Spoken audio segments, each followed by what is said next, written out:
organizations: the Academy of Managed Care Pharmacy, the American College of Apothecaries, the American Pharmacists Association, Academy of Student Pharmacists, the American and Pennsylvania Societies of Health Systems, Student Society of Health System Pharmacists, the American Society of Consultant Pharmacists, the Drug Information Association, Kappa Epsilon, the National Community Pharmacists Association, the Pediatric Pharmacy Advocacy Group, Phi Delta Chi, Phi Lambda Sigma, and the Rho Chi Honor Society. Thank you.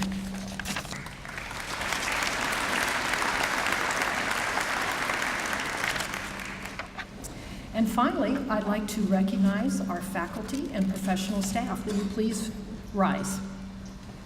All faculty.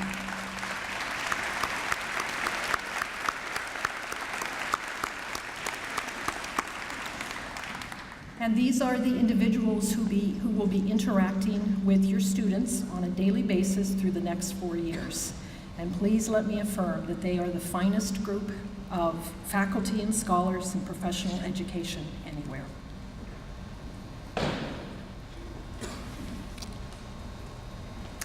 Next, it is my pleasure to introduce Commander Jean Min to present the U.S. Public Health Service Award to one of our students.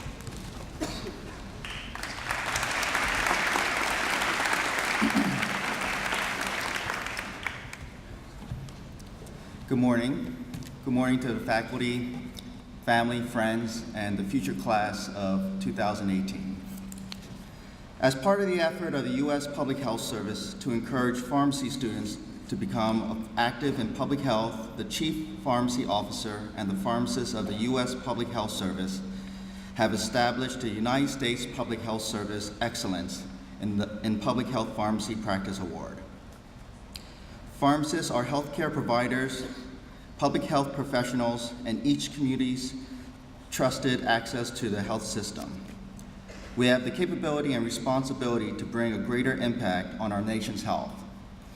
As future pharmacists, pharmacy students are encouraged to become more involved in developing innovative approaches to current public health challenges and to further advance public health. As such, a commitment to the public health through pharmacy patients is essential to improve the general public's understanding of the important role of each of them plays in promoting healthy lifestyles. This annual award recognizes a student who has demonstrated a commitment to the public health through pharmacy practice. The award consists of a certificate and a letter signed by the U.S. Public Health Service Chief Pharmacy Officer, Rear Admiral Scott Giberson. This year's awardee is recognized for her efforts in promoting cardiovascular and diabetes wellness care in the region. I am therefore pleased to recognize on behalf of Rear Admiral Scott Giberson this year's recipient of the United States Public Health Service Excellence in Public Health Pharmacy Practice Award from the Philadelphia College of Pharmacy and the University of Sciences, Shinu Joseph.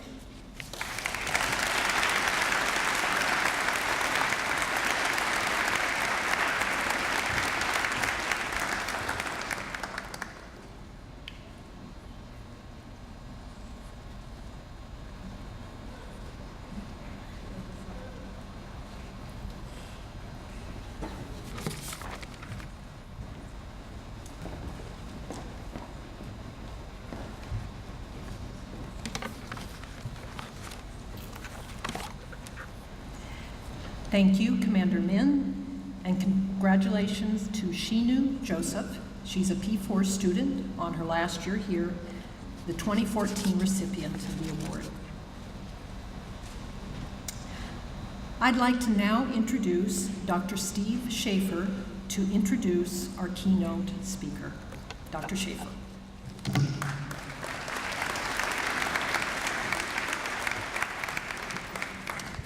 Good morning. On behalf of my faculty colleagues, I'd like to welcome all the parents, family, and friends to recognize our students today as they enter into our profession. And to our students, I not only welcome you to this ceremony, but as I said, to our profession, but also remind you of all the rights, but also the responsibilities that come with being a healthcare professional. But it is my distinct pleasure today to introduce you to my good friend and colleague, Dan Ashby. I hope all of our students have the good fortune in their professional journey to meet and work with individuals like Dan. Mr. Ashby's positions, accomplishments, and influence, especially on hospital and health system pharmacy practice, are reflected in his bio in your program. I'm assuming that most of you have already read it, and what I'm going to say is meant to complement and supplement what is in the program. You'll note that in every leadership role described in his bio, Dan's vision and leadership has led to achievements far beyond what one person could accomplish on their own.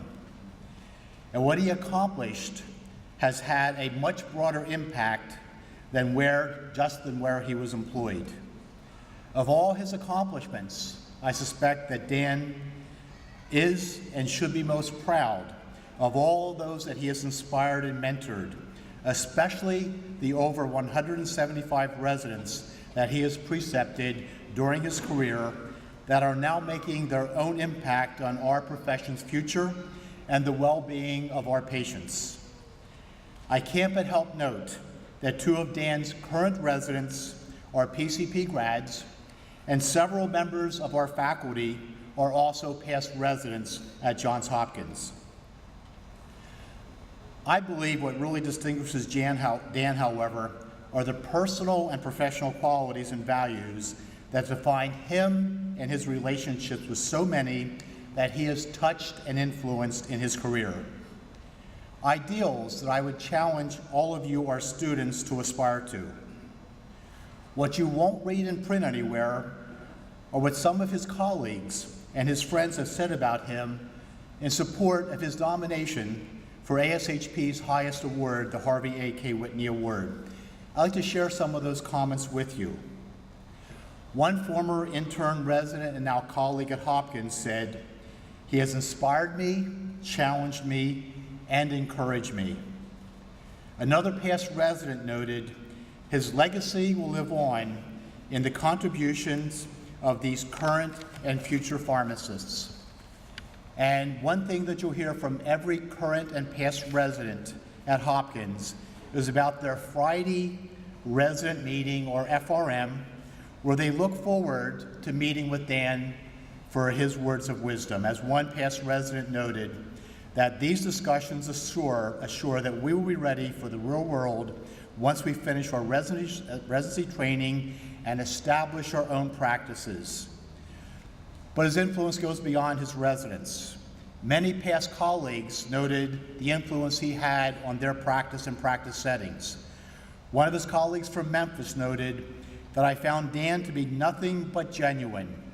His professionalism and enthusiasm were contagious, and he embraced a vision of how we could all be better. A former Hopkins colleague noted that Dan helps young pharmacists think differently about their role in the development of care models for our patients, puts those young leaders in situations where they can make a difference, and also encourages these young leaders to give others opportunities to shine. And another noted that his vision for our profession and the way he communicates it to others, both within and outside of pharmacy practice, make me proud to be at Hopkins and proud to be a pharmacist. But I would share the perspective of a colleague from Maryland who noted that these all come down to what she described as the personal qualities of Dan the man, the personal qualities that make him so special to many. One past board colleague from ASHP noted that Dan is one of the most selfless persons I have ever had the pleasure of working with in my 40 plus years in this profession. And one summarized it well when he stated, "I have never worked with an individual as dedicated as Dan to his family, profession, peers, subordinates, residents, students, and friends." I wish I had time to share more, but I think you now appreciate how fortunate we are to have such an exceptional professional, leader, mentor, and friend of many in pharmacy to share some advice and hopefully inspire you, our students, to make good decisions and achieve success in your career. It is my pleasure to welcome Mr. Dan Ashby.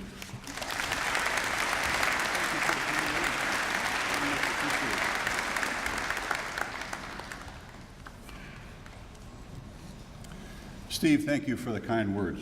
Very nice and very, very much appreciated. To Dean Lawson, thank you for the invitation to be here. I should share with you that my preceptor and mentor was a gentleman named Ronald Turnbull. Ron is a graduate of the Philadelphia College of Pharmacy, and more than once I heard him explain to me that it was the first and the oldest College of Pharmacy. Now, Ron added another adjective. It was the first and oldest and best College of Pharmacy. Now, I frequently challenged my preceptor and mentor, much as I hope you would. I typically found Ron to be right on everything. So to the students, welcome to the first, the oldest, and the best College of Pharmacy in America.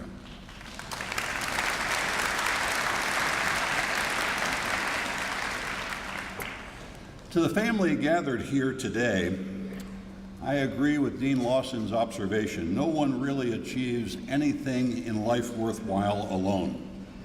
So my admiration goes out to the parents, grandparents, spouses, family members, friends, and loved ones who are here to support the class of 2018. To the faculty and leadership of the college, Philadelphia College of Pharmacy is one of 5 partner schools for the Department of Pharmacy at the Johns Hopkins Hospital.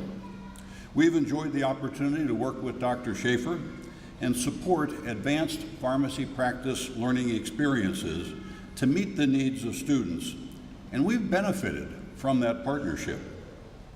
To Dr. Steve Schaefer, an individual whose friendship I value and appreciate the opportunity to collaborate over the years, thank you again. It's also nice to see former Hopkins residents now serving as faculty members of the college. One right here. All of us in the pharmacy profession are indebted to the faculty for your commitment to keep the profession filled with bright, energetic, and creative practitioners. Thank you to the faculty.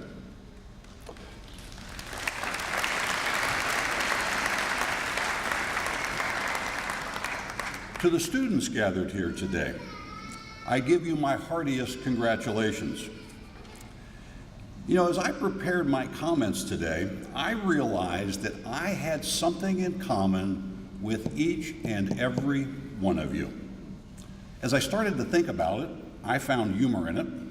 I think it's humorous and hope that you will too, and I thought I might share it with you. What is it that I have in common with these students gathered in front of me? Well, what I have in common is that each of us has applied for admission to the Philadelphia College of Pharmacy. The difference is that you received a letter of admission from the Philadelphia College of Pharmacy. Awkward moments? No, not really. I think it's humorous. I can only assume that my letter was somehow misplaced or probably lost by the Postal Service. The theme for my remarks today is choices matter. As a profession, we're faced with a number of priorities and choices that we're going to need to make to accomplish our goals. How can we improve the medication outcomes for patients? What can we do to address a fragmented healthcare delivery system to assure a smooth transition of care between care settings? How can we assure that pharmacists, their efforts, will be patient-centric and that pharmacists will connect with patients in all patient care settings? How do we make the pharmacist the educator-in-chief to assure that the patient will make the best use of their medications, remembering that there's no medication more expensive than a medication that doesn't work or doesn't achieve the desired outcome? These are goals for our profession and point to choices that our profession is dealing with today. And we need your help. Not just as pharmacists, as you've heard previously, once you graduate, but as students. Students that will be involved in introductory and advanced pharmacy practice experiences, as the profession has realized the contributions you can make even as students, and the value that you bring and the value those contributions bring to your actual learning experience. As you care for patients, and as a profession, we strive to make students indispensable in the care of patients. At the same time, you'll be faced with a number of personal choices in the future. These choices will impact both your personal and professional lives. 45 years, 9 months and 16 days ago, I began my career at the Grace Hospital in Detroit, Michigan, as a pharmacist assigned to critical care. I'm thinking that with those 45 years of experience, I might be able to offer you a few thoughts about the choices that you'll have in the future that might assist you as you make those choices. I have 5 thoughts to share with you. The first thought: times have changed. I had a good friend from high school that began his career with Ford Motor Company wrapping parts. He finished as head of Ford of Hungary, and he's retired, and I'm still working at it, okay? He shared with me that his career path, though, would never happen today. No one will ever enter Ford Motor Company and be able to advance to that level without formal education and training when they were hired. The aha, you ask? Well, I believe this concept applies more so today than ever to our profession. You need to do everything possible to prepare yourself for that next career choice and next career opportunity, regardless of where you decide to practice. A residency, maybe a specialty residency, board certification, and an MBA, MS, MPH, as well as accomplishments along the way and a variety of experiences in community service will prepare you for that next choice, that next career opportunity, and that will be very important. Set your sights high, and remember, though, that on-the-job training and advancement is less likely to be the reality for you. Thought number 2, what choice did I make that made all the difference? Thinking about the choices I've made, I can identify several that ended up making a significant difference and contributed to my success. I started to wonder, are there single choices, single moments in time that make all the difference? Maybe. I would propose to you, though, that your success may be less about a single decision or door you select, but equally connected to many smaller decisions. Along the journey, you're going to find that family, friends, and faculty, and colleagues that you work with will have advice for you, good and bad. The trick for you is to be open to that advice, to listen to those suggestions, good and bad, and to figure out which is which. You're on your own on that one. Thought number 3, did I really make that choice? With any decision that I made, I started to wonder, did I really make that decision, or did a series of events lead to that decision? I think about a comment from ASHP past president David Zills. The reason you went where you are isn't the reason you are there. David's concept is simple, that you'll go somewhere with a specific purpose in mind, maybe to complete a Doctor of Pharmacy degree, and something more important, more significant will happen to you or for you while you're there. Has this happened to you already? Over time, I've come to believe that things do happen for a reason. Number 4, choices have consequences. Please don't think with my comment that I'm suggesting that the outcome is all preordained and I'm thinking what will be, will be. Choices do have consequences. A good friend once commented to me as we sat there and spoke about some decisions, bad decisions made by another friend, life doesn't need to be this hard. Good decisions will make things easier. We begin our life dependent on parents, grandparents, friends, and relatives who are gathered here with us today. We long for that time when we can be independent and do what we want.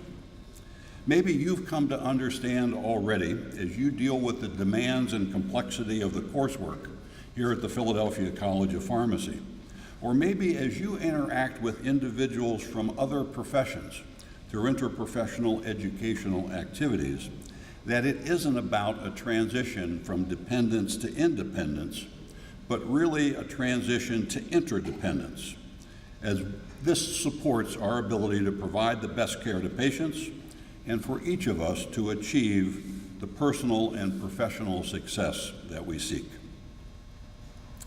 Thought number 5, own the choice that you make. I guess a cautionary statement I would make that goes along with the theme choices is that I might be placing too much emphasis on the choice versus what we do with that choice once it's been made. A good choice or bad, you're the most important determinant of your success. Your knowledge, skills, and abilities, your level of emotional intelligence, your determination will play a significant part of your success. So equally important to your success and the choices that you make is what you do with that choice once that choice has been made. Remember going forward to do everything that you can to prepare yourself for that next choice, that next career opportunity.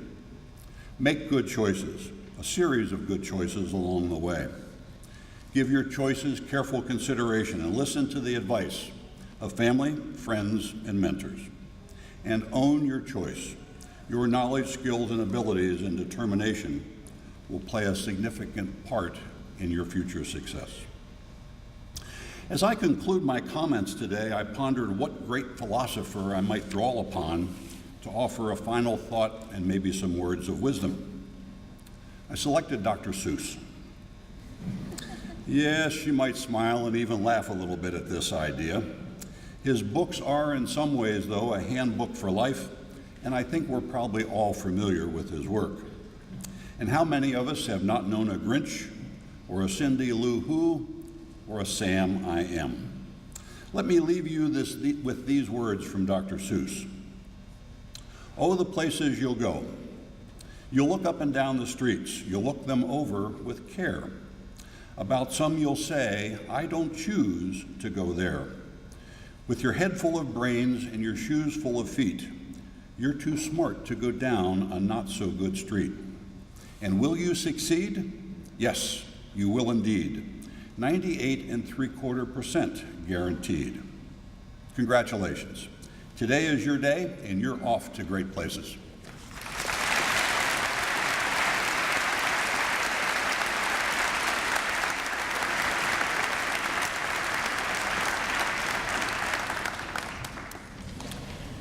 Thank you, Mr. Ashby, for those very wise words and that wonderful message. Thank you for your true words as well. And I will have to check on that error that was made so long ago. Thank you very much. So would you please come forward?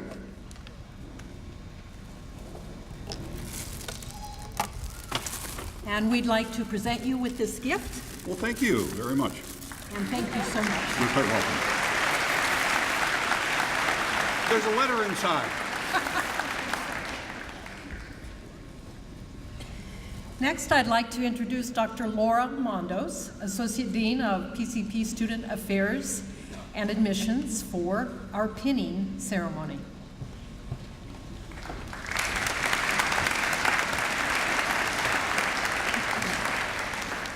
Good morning. The Whitecoat ceremony is a wonderful and meaningful tradition which marks the passage of students into the professional portion of the Doctor of Pharmacy program.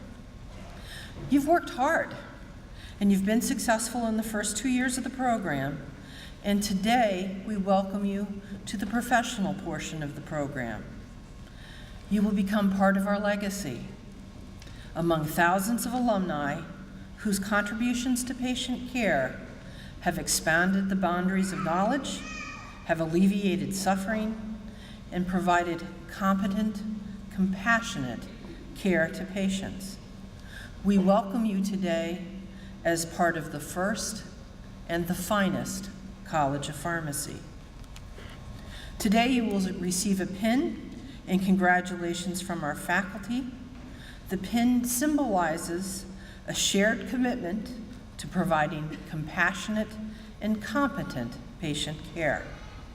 Please hold on to your pin until all the students have returned to their seats when the pinning ceremony will occur. The faculty members of the Philadelphia College of Pharmacy will give you the pin and congratulate you. Will Dr. Adams and Dr. Adajari please come forward?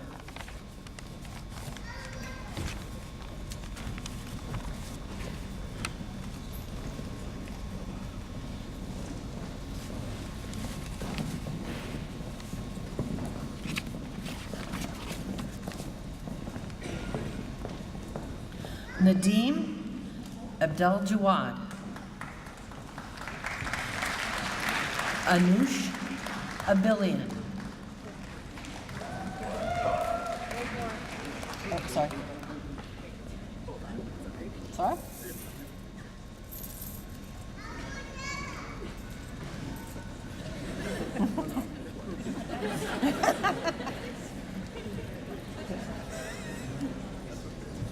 Okay, Anush Abilian.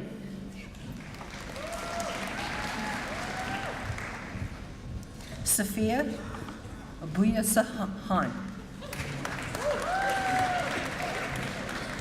Isaac Abraham. Sharon Abu. Muhammad Abuasi. Gregory Anagnostis. Tiffany Al. Oh. Fatima Ali. William Avento.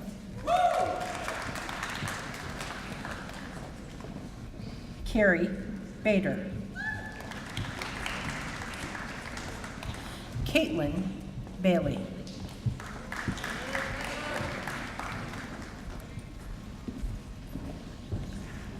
I would like to now welcome to the stage Dr. Lisa Charneski and Dr. George Downs.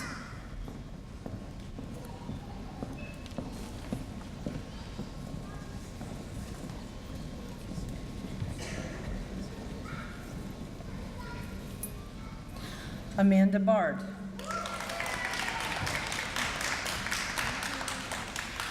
Michael Batak.